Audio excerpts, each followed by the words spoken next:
எல்லாரும் ஆட்டோகிராஃப் படம் பார்த்துருக்கோம்.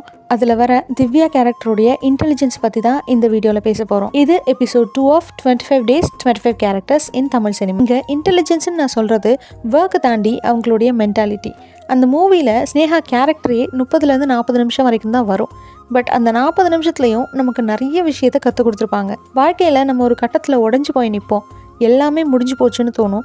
அப்படி தான் செந்தில் எந்த நம்பிக்கையும் இல்லாமல் நிற்கிறப்போ திவ்யா ஒரு நம்பிக்கையை கொடுப்பாங்க, ஒரு தைரியத்தையும் கொடுப்பாங்க.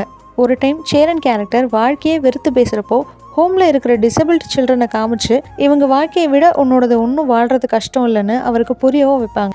அது அவருக்கு மட்டும் சொல்லலை, நமக்கும் சேர்த்து தான். திவ்யா ரொம்ப இன்டெலிஜென்ட், அதே நேரம் ஸ்ட்ரெயிட் ஃபார்வர்ட் கூட.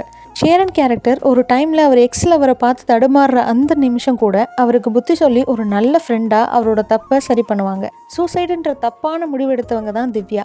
ஆனால் அதுக்கப்புறம் அவங்க பாய் ஃப்ரெண்டை வேணான்னு சொல்கிறதுலேருந்து அவங்க அம்மாவுடைய இறப்பை அவ்வளோ தைரியமாக ஹேண்டில் பண்ணுறவங்களாம் மாறியிருப்பாங்க.